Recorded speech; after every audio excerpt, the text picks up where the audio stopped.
Today in our 2016 Freightliner chassis motorhome, we'll be having a look at and installing the Roadmaster Second Motorhome Monitor and Alarm Kit, part number RM-98850.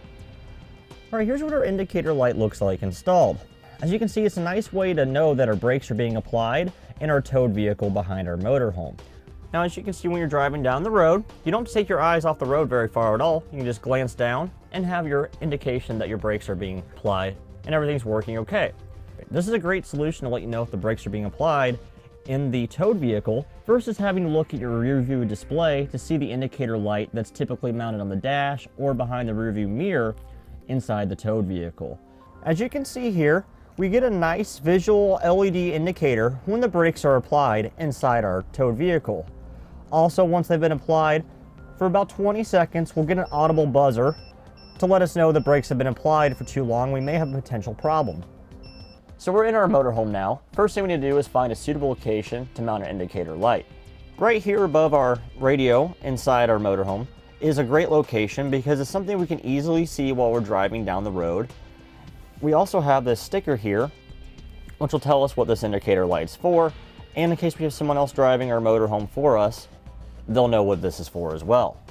So what we'll do, we'll take out this little circle here that's meant to have our indicator light go through. Let's stick that out of the way, peel the sticker off, and we'll place it centered where we want our light. I've already verified that there's nothing behind our dash that we're going to drill into. Let's make sure that's on there nice and straight. And right in the center, we'll use this as a guide to make a pilot hole. Okay, with our pilot hole made, we'll switch out to our final size drill bit that's indicating the instructions and drill it out completely.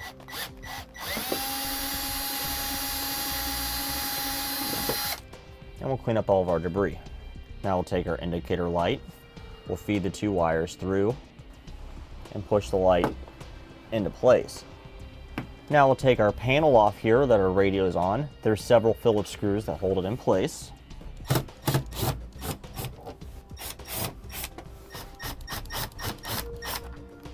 We'll now take the panel and we can slide it out so we have room to work. Now we'll secure our indicator light to this panel on the back side with the speed nut. Notice how it's curved? You want it facing against it like this so it can bite down onto the panel and secure your light. So we'll just stick our wires through, feed it on down, and then push it on, and it holds our indicator light in place. Okay, this item right here is our buzzer.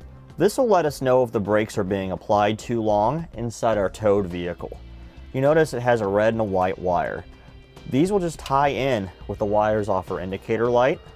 I'll strip off a little more insulation from the red wire that goes to the buzzer.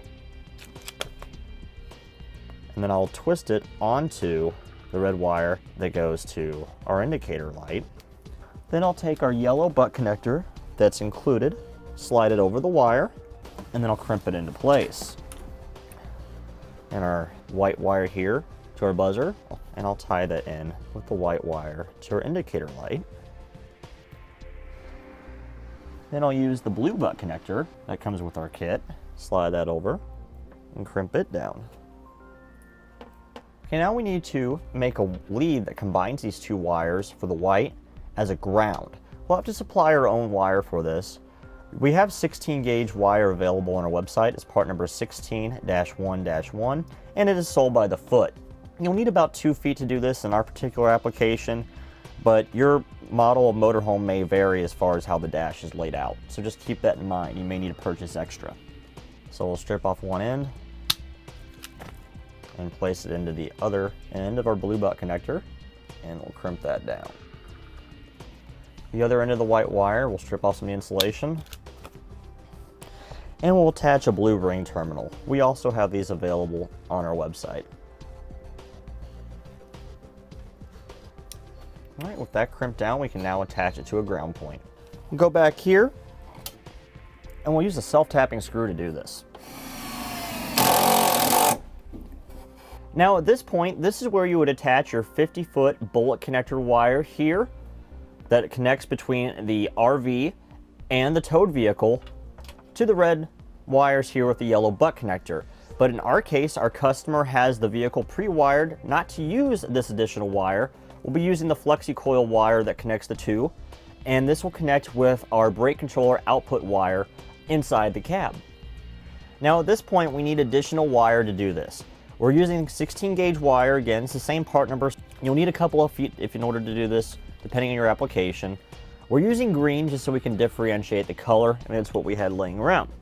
So we'll strip off some insulation from one end, twist it together here, because it's going into a yellow butt connector, which is typically 10 to 12 gauge wire. We'll fold this back so it's thicker, insert it into our butt connector, and crimp it down into place. Now with both of our connections made, we'll just wrap it up in some electrical tape here. And we'll do this for both of our connectors. Okay, now we'll run our wire down behind the dash and out the bottom here where we can access it. And we'll just pull it on through. We won't need this much wire. I just put extra on so we had plenty to work with. With our wire ran, we'll now put our dash back in place and re-secure it. Okay, get one started and you can secure the rest.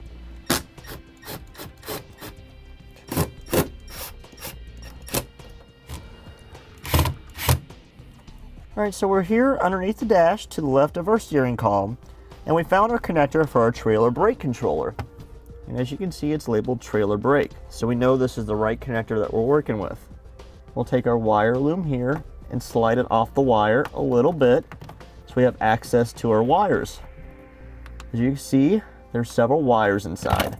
The one that we're concerned with is this big red wire with the white stripe. We've already tested this wire with a test light to make sure this is the one that goes back to our electric brake signal on the 7-way in the back of the RV. So we'll cut this wire like so, and that'll give us some wire to work with. Okay, now we'll take our wire strippers and strip off some of the insulation from that wire. Okay, now we'll take a yellow butt connector. We have these available on our website. These are for 10 to 12 gauge wire. We'll slide it over the wire we just stripped back. Okay, with that on the wire now, we'll crimp it into place. Make sure it's on there secure, which it is. Okay, now here's our green wire. We routed it over from the corner of our dash over here, making sure we avoided any moving parts, such as the steering column or the pedals.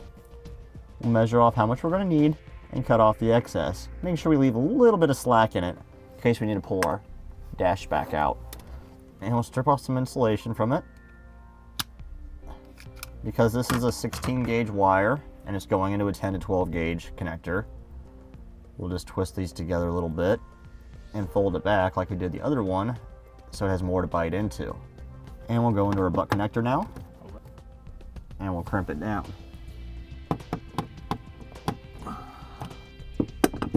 And with that done, we can now hook up to our vehicle and test it out. We'll pull our breakaway switch to test this. Since we have our umbilical hooked up, this is the best way to test this without actually having to drive your motorhome with the towed vehicle behind it. We'll have a look inside now. And that completes our look at and installation of the Roadmaster Second Motorhome Monitor / Alarm Kit, part number RM-98850 on our 2016 Freightliner chassis motorhome. Click the link below to shop, learn more, or visit us at Etrailer.com.